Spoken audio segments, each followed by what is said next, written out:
Bienvenue dans Esprit MOF. Esprit MOF, ce sont des rencontres inédites avec ses artisans, ses maîtres d'art, ses compagnons, ses meilleurs ouvriers de France, regroupant toutes sortes de catégories artisanales dans des domaines très variés. Ils nous feront partager, imaginer leur parcours, leur vocation pour certains, et bien sûr leur travail, leur savoir-faire si particulier dans l'intimité de leurs ateliers ou de leur domaine de compétences. Dans ce nouvel épisode, nous sommes allés à la rencontre d'Olivier Miral, installé dans les Hauts-de-France, ayant obtenu son titre d'un meilleur ouvrier de France, tôlerie, en 2019. Nous avons voulu en savoir plus sur sa profession et connaître l'origine de ses choix, lui qui est compagnon du devoir, ayant parcouru son tour de France en explorant des secteurs comme l'aéronautique, la chimie et le textile.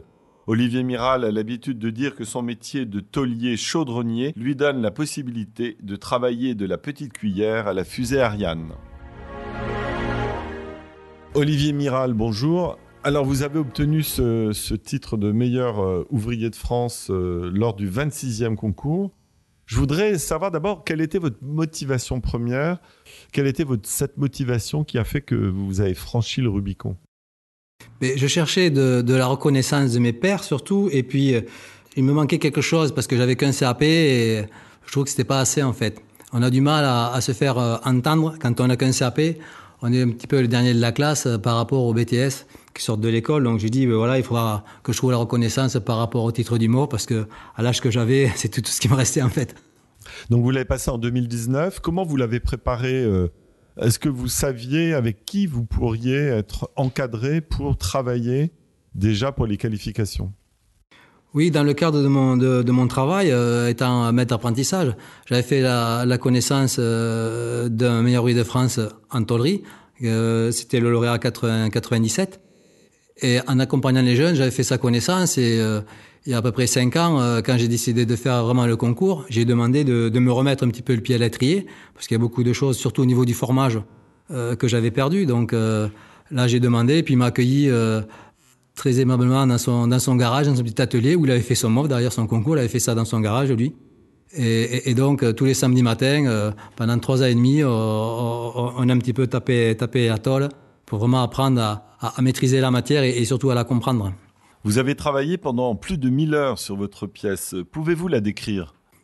La pièce était un circulateur double flux. Alors, la pièce était imposée.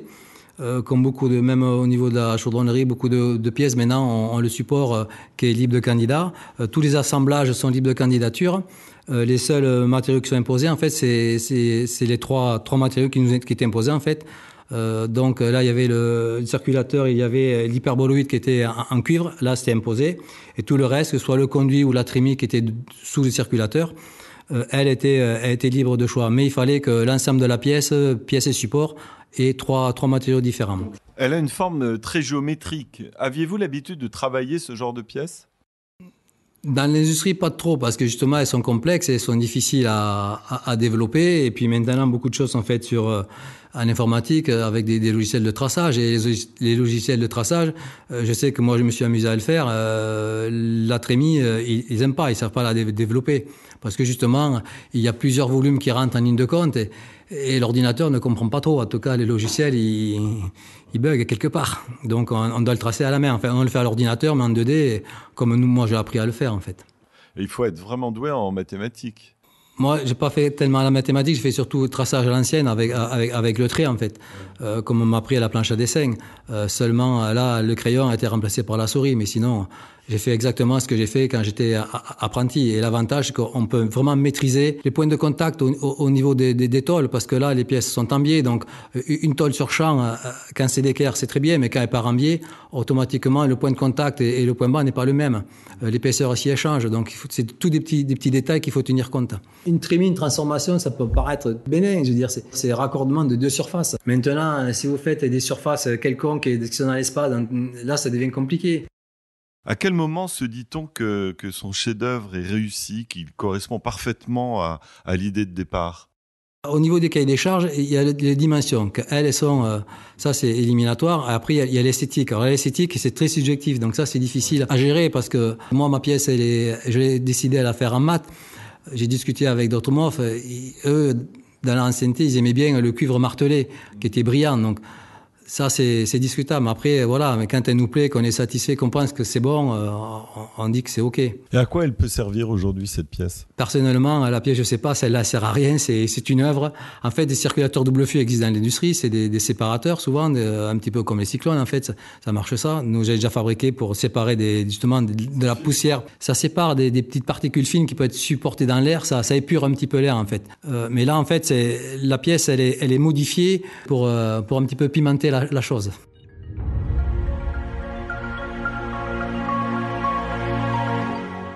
Et qu'est-ce que ce diplôme vous a apporté justement dans votre carrière ?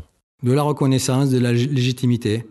Ça, c'est quelque chose que j'attendais parce que c'est vrai que j'ai essayé de faire le beau pour le beau. En fait, j'ai toujours aimé les belles choses.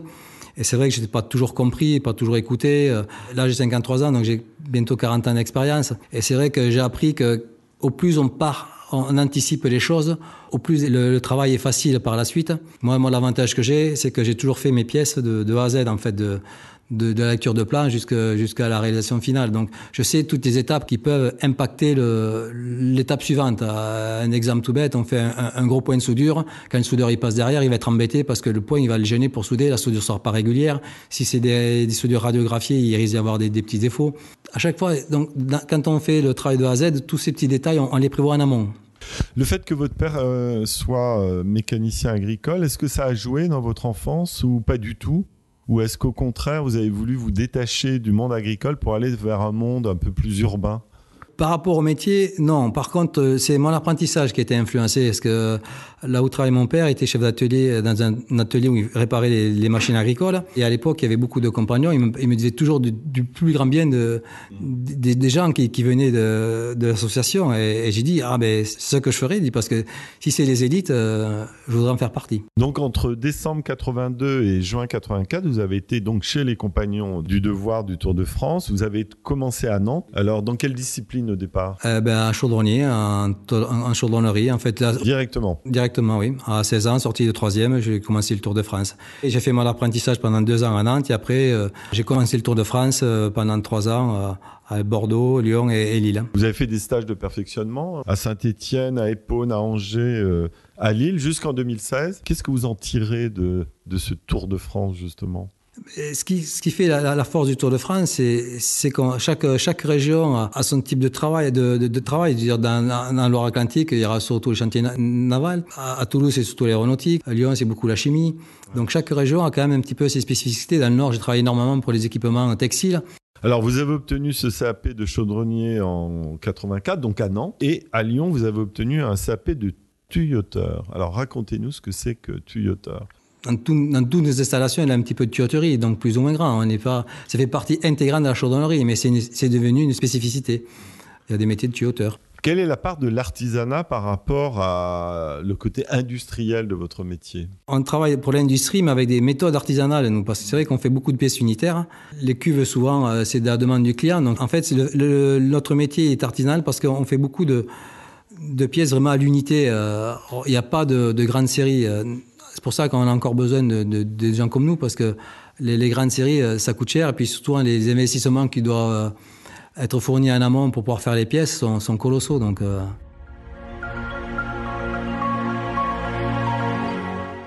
Alors, parlez-nous des pièces, des clients que vous avez. Est-ce qu'on peut prendre des exemples ? Oui, des exemples.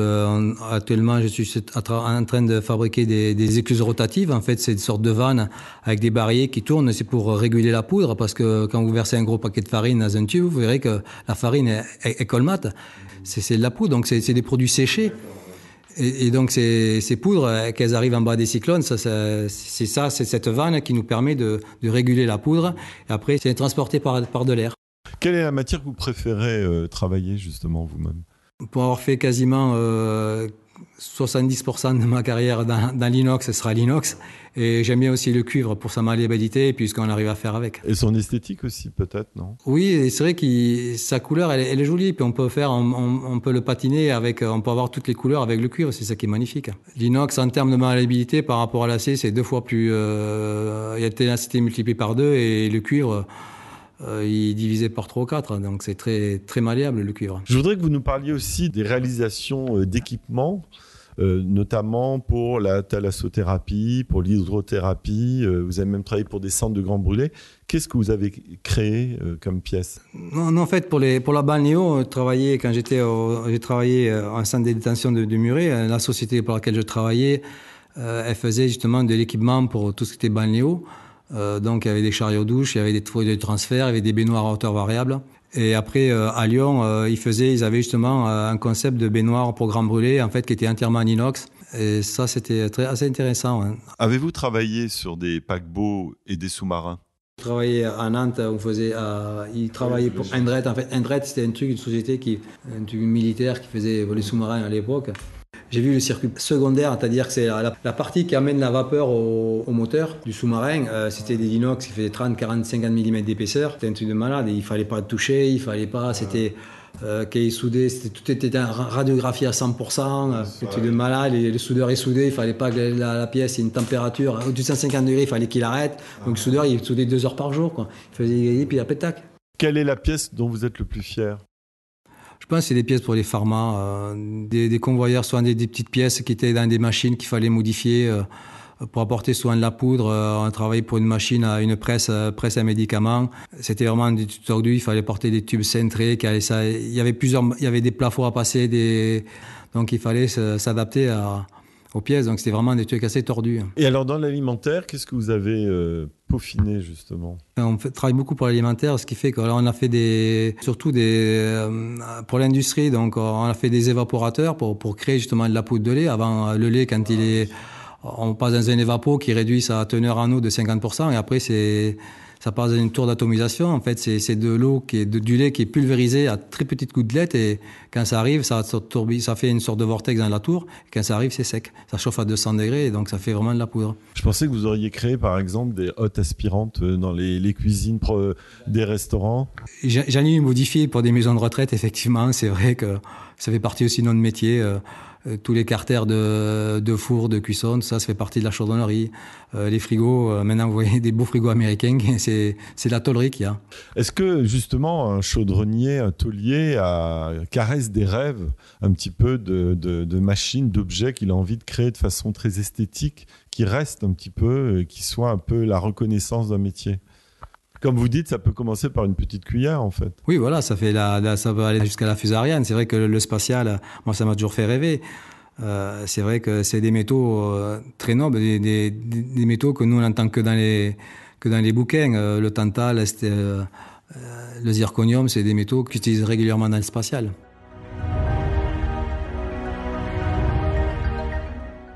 Et alors, justement, vous, quel est l'ustensile avec lequel vous aimez travailler? Le marteau, par sa diversité. C'est vrai que moi, ma pièce, elle a été formée entièrement en marteau, donc c'est vrai qu'on fait beaucoup de choses. Je veux dire, chaque tâche a un marteau différent. Pour le traçage, c'est le marteau à garnir. Pour faire les bords tombés, c'est deux marteaux à garnir avec le postillon. C'est vraiment ça, dans sa diversité, et surtout qu'à l'époque, les anciens les fabriquaient eux-mêmes leurs marteaux en fonction des besoins qu'ils avaient. Quelles sont les qualités requises pour faire ce métier que vous pourriez conseiller aux futurs ouvriers ou compagnons qui veulent se spécialiser en chaudronnerie et en tôlerie? Le métier de chaudronnier est tellement complet qu'il faut aimer beaucoup de choses, en fait. Il faut aimer les belles pièces, il faut aimer le traçage, il faut aimer donc beaucoup de parties de dessin. Il faut voir qu'une feuille de métal, une trémie ou un cône, c'est développable. Donc il faut vraiment aimer le trait d'abord, donc il y a une partie très théorique. Il faut vraiment aimer la polyvalence, en fait. C'est vrai qu'il est tellement complet le métier, entre la soudure, le formage, les assemblages, le polissage, il y a beaucoup de choses à aimer. Vous qui avez tant d'années d'expérience, justement, parce que vous avez appris la patience, l'observation, la finition, vous êtes assez exigeant. Tous les jeunes qui travaillent avec moi, j'essaie souvent déjà à leur apprendre, comme je leur dis, apprendre à bien travailler avant de travailler vite. Ils veulent voler avant de savoir marcher, en gros, c'est ça. Ouais. C'est ça qu'ils veulent faire. Donc, je leur dis non, maîtrise bien toutes les étapes avant, et après, au fur et à mesure, je les fais évoluer à petits pas. Il n'y a que comme ça. Mais en quoi ce métier a changé dans l'apprentissage de ce métier, justement, depuis vos années 80? Disons que maintenant, beaucoup de tout ce qui était développé, ça s'est déplacé dans les bureaux d'études. Le chaudronnier n'est plus trop maître de ses pièces. Vous voulez dire qu'il est plus exécutant que créateur? Maintenant, oui, c'est vrai que l'évolution du métier a fait que nous, avant les pièces, nous les découpait à la main ou à la cisaille à lame courte, ou à la tronçonneuse, ou au chalumeau. Alors que maintenant, le laser étant là, existant aussi, on s'en sert beaucoup. Tous les laseristes ont maintenant une section pliage, donc les pièces arrivent déjà découpées et pliées, ce que nous faisions avant. Le métier a un petit peu évolué à ce niveau-là, donc c'est sûr qu'il reste moins pénible grâce à ça. Mais après, toujours pareil, c'est pas dans toutes les sociétés. Je veux dire, les grosses sociétés, les petites structures. Nous, on travaille en petite structure, on est 10 dans l'atelier, donc chacun encore fait un petit peu sa pièce de A à Z. Olivier Miral, quelles sont les commandes les plus variées, les plus originales que vous ayez reçues? J'ai travaillé aussi bien je vais sûrement travailler sur un bateau, ou sur des cuves polymiroirs, ou des petites trémies, des rampes d'escalier pour des particuliers aussi, on a fait. Donc c'est assez... même fait des pots de camion pour un autre truc. Donc c'est assez varié. En fait, du moment qu'on travaille le métal, on fait un petit peu, on arrive à tout faire. Je veux dire, c'est vrai que c'est... Si un client vous demande un escalier ou quoi que ce soit, est-ce que vous pouvez faire des propositions? Est-ce que vous travaillez avec eux? Oui, en général, quand nous demandent, on regarde toujours... Les clients souvent nous demandent des choses esthétiques et nous, on regarde toujours la compatibilité par rapport à la fabrication. C'est vrai qu'il y a des choses... On dit non, ça passera pas. Il rate jamais. Nous, on regarde toujours les contraintes de montage, de fabrication et des fois aussi les contraintes mécaniques qui sont là aussi. Il faut en tenir compte. Est-ce que c'est un métier d'avenir, en fait, pour les jeunes aujourd'hui? Est-ce qu'on peut penser justement que c'est une fois qu'on a son CAP, son BEP ou son bac pro, est-ce qu'on est sûr de trouver du travail? Actuellement, oui. Vous regardez la chaudronnerie, que ce soit aussi bien le textile, l'alimentaire, la cosmétique, pharmaceutique, les transports, quand on téléphone... J'ai eu la chance de travailler dans une sidérurgie, fabriquer du chlorure de nickel. Les nickels, vous les retrouvez dans vos smartphones. Donc si vous n'avez pas de nickel, pas de smartphone. Je veux dire, ça va très loin. Je veux dire, on enlève la métallurgie aujourd'hui, on se retrouve à l'âge de pierre quasiment. Hein.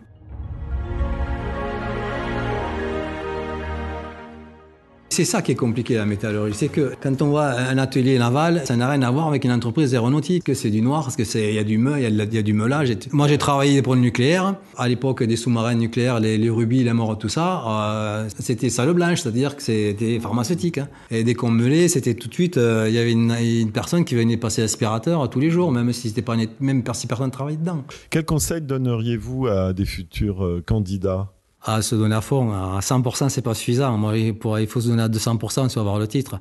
Puis surtout, il faut vraiment, je dirais que c'est comme un lancement de fusée, il faut que tous les moyens sont ouverts parce que on engage la famille, les amis, on n'a pas de vacances. Donc, il faut voir avec son employeur aussi parce que bon, vu les pièces sur ses conséquences quand même, il faut un atelier pour les faire. C'est que maintenant, et puis la famille qui accompagne parce que c'est vrai que la famille, on devient un fantôme pendant un an quasiment. Hein. Et une bonne santé. Et une bonne santé aussi, parce que c'est vrai que ça fait beaucoup d'heures.